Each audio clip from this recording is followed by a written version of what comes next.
This is a 2009 Lexus RX350. I have replaced the broken torque stick, torque mount, and the front, the transmission, and then the passenger side mounts. And the passenger side mount was really bad. The torque one was bad, so I replaced all of them. Not OEM, but they're working okay. I checked into the passenger side axle. So this has about, I think, 220,000 miles plus.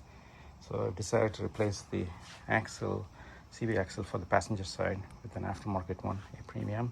Let's see how it works out. But the one there is gone. It's all worn out inside. I'm going to get the wheel off, and then we'll take a look. Let's get the wheel off. It's a 22 millimeter.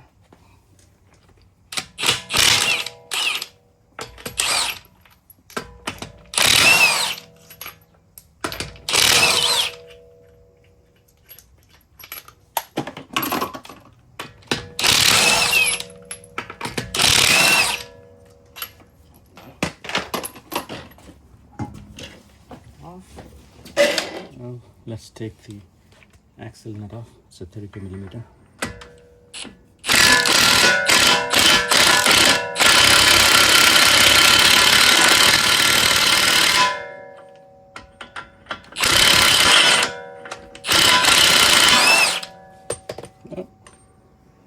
And that's off. And let's see if I can move the axle. Just a slight tap.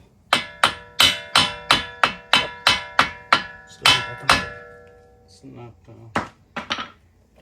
I thought this is the first time I'm taking it off, so I thought it'd be like stuck in there. But that looks like it's good. So the next step is to either disconnect the knuckle assembly from here or the ball joint. I'll see which one is better. Next, I'm going to remove the steering tie rod, remove this castle nut, and get this off and put it aside. And to do that, you have to remove the cotter pin first. Here's the cotter pin. Use a cutting plier and just pull it off. There we go. Now take this castle nut and then remove it. The castle nut here is 17 millimeter, so let's take it off with the impact.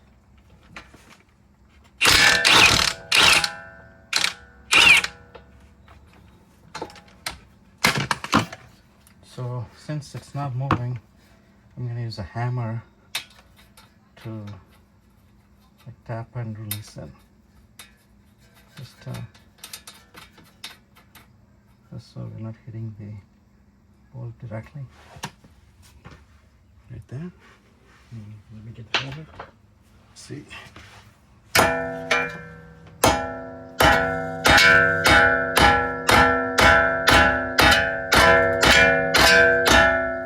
Looks like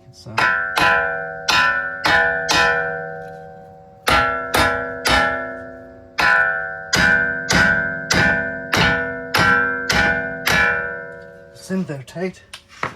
Spray some WD-40 or PB blaster and then let it sit for a little bit.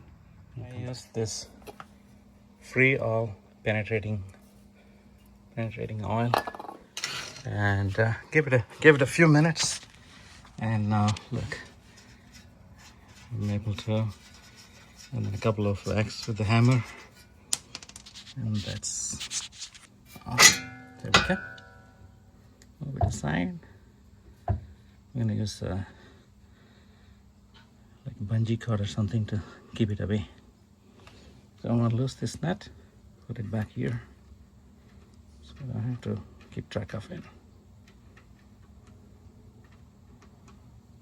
There we go. Now that the tie rod out of the way, we remove the lower control arm. These one bolt and 2 nuts for the ball joint, so we can separate this, so I can move the knuckle out of the way to get the axle out. The giant, the bottom bolts removed, so I should be able to get it off. Get the axle out.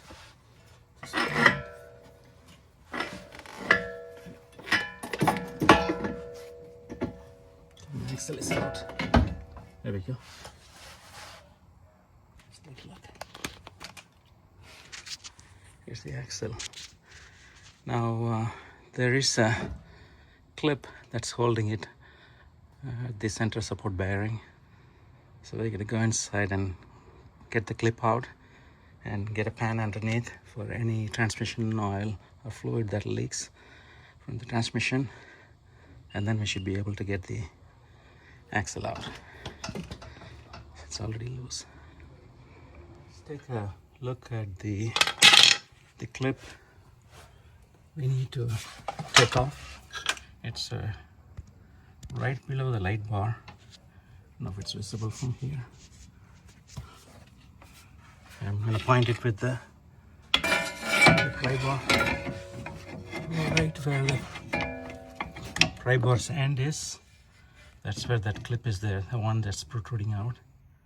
So that's the clip right there. That needs to be, you can use a needle nose plier to get it off. I was able to release the clip with this tool.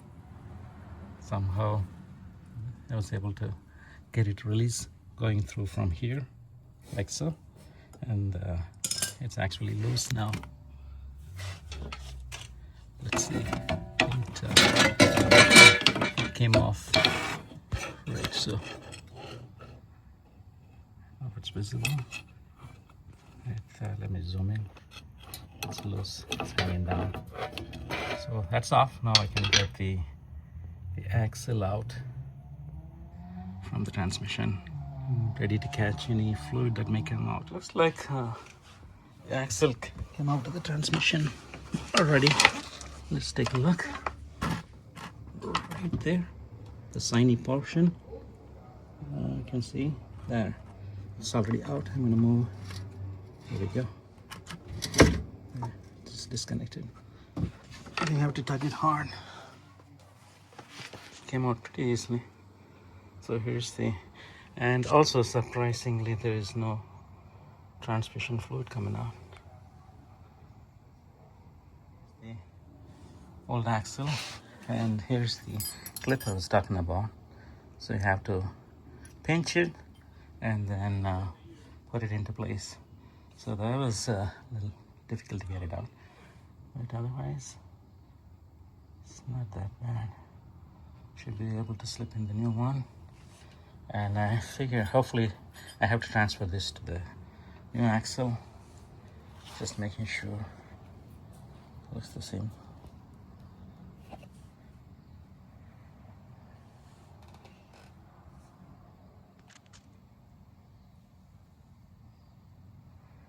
Alright, time to install the new one. The ring transferred from the old axle to the new one. So used a pry bar to go underneath like so, and then pull it off. It's kind of flew. Gotta be careful while taking it out. So that's in. I'm gonna put some anti-seize on the splines and get it ready to install. The transmission side where the axle meets, it looks to be clean. There is no leak, so I think we're good.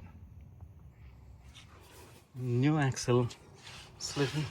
It was a little hard to get through the center support, but once I got that passed, let's take a look. There we go. Some light on it. Right there. It's a little bit more, and then it's already pretty much in all the way. Right there.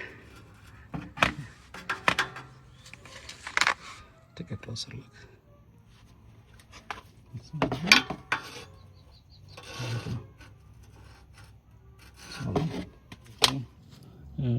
Was able to get that's the pin where my finger is touching. I'll zoom in. That's the clip. I was able to go from down here through this gap right next to the exhaust pipe right there, pinch, and then I was able to put it back. Well, just to get the mating there. It's mated to the transmission well. Pretty much done. Just about to push the lower control arm down and line up the ball joint, and then the next one is just to get this steering rack rod connected here, and then torque this back, and then we're ready to go for a test drive. Got everything put back. Torque the steering tie rod and the axle bolt. Now I have to put the